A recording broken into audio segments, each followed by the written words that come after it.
नमस्कार. आपला पती किंवा आपली पत्नी तिराईत व्यक्तीबरोबर संबंध ठेवतो असं आपल्याला जर जाणवू लागलं, वाटू लागलं, तर आपण काय करतो? मग पुरावे गोळा करतो. खरं तर हे अनैतिक आहे, असं करायला नको. दोघांनी एकमेकांना समजून घ्यायला पाहिजे. एकदा लग्न झालं की आपला संसार टिकवायला पाहिजे. पण कधी कधी होऊन जाते चूक. पतीकडून होते, पत्नीकडूनही होते. मग पती काय करतो? तो खूप हुशार. आता अलीकडे मोबाईल आहे, तर बायका काय करतात? रात्री उशिरापर्यंत मोबाईलवर चॅटिंग करतात, SMS करतात. सतत त्याने चालू असतं, हाय, लव यू असं चालू असतं. आणि हा प्रकार आता सर्रास वाढत आहे. आधी न्यायालयात देखील असे खटले येऊ लागलेले आहे. आमच्याकडे जे पक्षकार येतात ते पत्नीचं चॅटिंग घेऊन घेतात, मोबाईलचे घेतात, व्हिडिओ आणतात, फोटो आणतात, क्लिप्स आणतात. पण अशा जर प्रकार असेल तर त्याला मध्य प्रदेशमधल्या न्यायाधीश ऋषिया आणि गौरव यांनी निर्णय दिला आहे. काय आहे त्याचा निर्णय? फॅमिली कोर्टामध्ये दोघंजण पती पत्नी गेले होते. 2018 साली लग्न झालं होतं.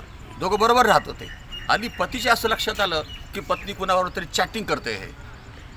मग त्यांनी ते सगळे चॅटिंग्स गोळा केले, फोटोग्राफ्स गोळा केले, व्हिडिओ शूट्स गोळा केले, सगळ्या मोबाईल तिचा जप्त केला होता त्यांनी आणि सगळं कोर्टासमोर मांडलं. कोर्टाचं म्हणणं असं आहे की जर नुसती चॅटिंग केली म्हणून काय डायव्हर्स देता येणार नाही. डायव्हर्सची केस होती फॅमिली कोर्टामध्ये, असं देता येणार नाही. लक्षात ठेवा, आपण नुसतं चॅटिंग चालणार नाही, तर त्या चॅटिंगमध्ये परपुरुषाबरोबर अश्लील वर्तव्य आलं पाहिजे. प्रेम संबंध असं ते दिसलं पाहिजे. ते जाणवलं तर डायव्हर्स मिळेल. पण या मध्य प्रदेशमधल्या युवकाला शेवटी कोर्टाने डायव्हर्स देऊन टाकला, मोकळं करून टाकलं. आपल्या मॅटरमध्ये असे प्रकार येतात. पण लक्षात ठेवा, नुसतं चॅटिंग करते दुसऱ्याबरोबर असं चालणार नाही आहे. हा मध्य प्रदेशमधला निकाल असा आहे का त्या चॅटिंग अश्लील असायला पाहिजे, त्यांच्यामध्ये प्रेम चाळे असायला पाहिजे, ते फोटोग्राफ्स असे दिसायला पाहिजे की ते दोघं एकमेकांबरोबर राहत आहेत. सक्सेस क्रियांकडे द्या.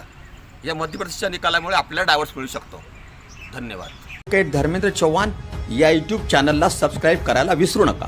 तसेच बेल आयकॉनलाही क्लिक करा.